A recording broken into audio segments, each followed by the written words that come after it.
2027 के यूपी विधानसभा चुनाव में जहां एक तरफ योगी आदित्यनाथ के ब्राह्मण नेता मैदान में होंगे तो वहीं दूसरी तरफ अखिलेश यादव के भी ब्राह्मण नेता मैदान में होंगे। अखिलेश यादव ने 2027 के विधानसभा चुनाव की तैयारियां अभी से ही शुरू कर दी हैं। समाजवादी पार्टी लगातार पीडीए महापंचायत का आयोजन करने लगी है और ये पीडीए महापंचायत हर विधानसभा के ब्लॉक स्तर पर आयोजित करी जा रही हैं, जिसमें समाजवादी पार्टी के तमाम वरिष्ठ नेता और जो मौजूदा विधायक हैं वो भी शामिल हो रहे हैं और जनता से रूबरू हो रहे हैं। आपको बता दें, इसी बीच समाजवादी पार्टी के सोर्सेस से एक ऐसी खबर आ रही है जिसे सुन के भारतीय जनता पार्टी के होश उड़ जाएंगे। जितनी भारतीय जनता पार्टी हमेशा ये कहती रहती है कि अखिलेश के पीडीए का मतलब सिर्फ पिछड़ा, दलित और अल्पसंख्यक है, उनको अगड़ी जातियों से कोई मतलब नहीं है। और दूसरी तरफ आपको ये भी पता होगा कि अखिलेश यादव काफ़ी सालों से पीडीए की राजनीति कर रहे हैं और अखिलेश यादव कहते हैं कि उनके पीडीए में पिछड़ा भी है, दलित भी है, अल्पसंख्यक भी है, अगड़े भी हैं, आधी आबादी भी है और जितनी भी जो वुमेन्स हैं वो भी हैं। लेकिन अब अखिलेश यादव ने अपने विरोधियों को इस तरीके से जवाब दिया है पीडीए के सवाल के ऊपर कि भारतीय जनता पार्टी की मुश्किलें बढ़ने वाली हैं। आपको बता दें कि 2012 से पहले जब यूपी में विधानसभा चुनाव हुए थे, उस समय बहुजन समाजवादी पार्टी यानी मायावती की पार्टी में ब्रजेश पाठक सांसद हुआ करते थे और एक और नेता थे ब्राह्मण, उनका नाम था सतीश चंद्र मिश्र। तो मायावती ने इन दोनों नेताओं को टिकट बांटने की अपनी जिम्मेदारी सौंप दी थी और ब्रजेश पाठक और सतीश चंद्र मिश्र ने तमाम जो 2012 के लिए विधानसभा चुनाव होना था उसके लिए तमाम ब्राह्मण नेताओं को बहुजन पार्टी की तरफ से टिकट दे डाली थी, जिसका परिणाम ये हुआ था उस समय बहुजन समाज पार्टी की टिकट पे काफ़ी ब्राह्मण नेता जीत के आए थे और मायावती मुख्यमंत्री बनी थी। लेकिन 2012 के बाद से जब दोबारा चुनाव होना था उसके बाद से ब्राह्मणों का मोह बहुजन समाज पार्टी से हट गया और उन्होंने समाजवादी पार्टी का साथ देने का ऐलान किया। फिर 2012 में सपा अध्यक्ष अखिलेश यादव ने समाजवादी पार्टी की तरफ से तमाम ब्राह्मणों को टिकट दिया और सपा के टिकट पर समाजवादी पार्टी के तमाम ब्राह्मण नेता विधायक चुन के आए और अखिलेश यादव एक सफलतापूर्वक मुख्यमंत्री बन गए।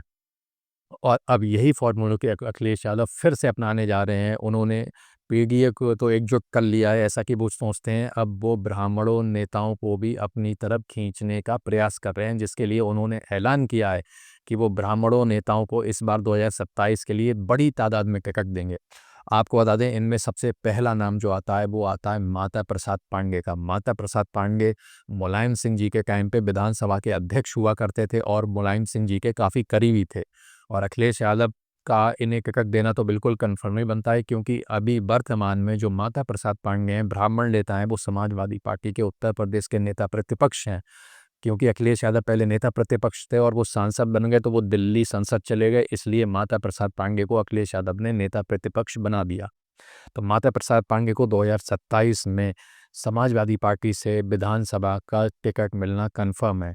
आपको बता दें, वहीं दूसरा जो नाम आता है वो आता है पवन पांडे। पवन पांडे अयोध्या के ब्राह्मण नेताओं पे काफ़ी प्रभाव डालते हैं और जितने भी ब्राह्मण अयोध्या के लोगों की जो समस्याएं हैं ज़मीन की रजिस्ट्रियों को लेकर और धोखाधड़ी को लेकर, ज़मीन कब्जे को लेकर, तो पवन पांडे तमाम उन समस्याओं को लेकर समाजवादी पार्टी कार्यालय आते हैं और अखिलेश यादव से निवेदन करते रहते हैं कि जितने भी अयोध्या के सांसद हैं उनकी मांगों को सदन में या फिर संसद में उठाया जाए। तो पवन पांडे का भी अयोध्या से विधानसभा टिकट मिलना बिल्कुल कंफर्म माना जा रहा है। आपको बता दें, तीसरे नेता हैं सुल्तानपुर के संतोष पांडे, जो अखिलेश यादव के काफ़ी करीबी माने जाते हैं और सुल्तानपुर के दबंग नेताओं में माने जाते हैं।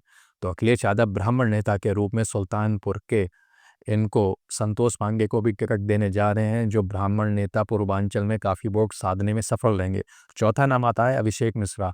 ये समाजवादी पार्टी में मंत्री भी रहे हैं। जब अखिलेश यादव मुख्यमंत्री थे तब ये अभिषेक मिश्रा मंत्री भी थे और अब ये लखनऊ विधानसभा से विधायक भी रह चुके हैं। तो 2027 में लखनऊ से आशीष मिश्रा का टिकट भी कन्फर्म माना जा रहा है।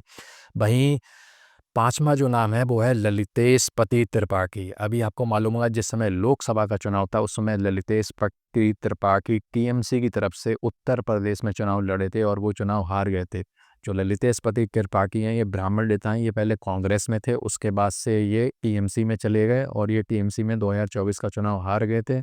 लेकिन अब 2027 के विधानसभा चुनाव के लिए इनका टिकट कंफर्म माना जा रहा है, क्योंकि पूर्वांचल में इनका ब्राह्मणों के बीच में काफ़ी दबदबा है और ये पूर्वांचलों का वोट साध सकते हैं।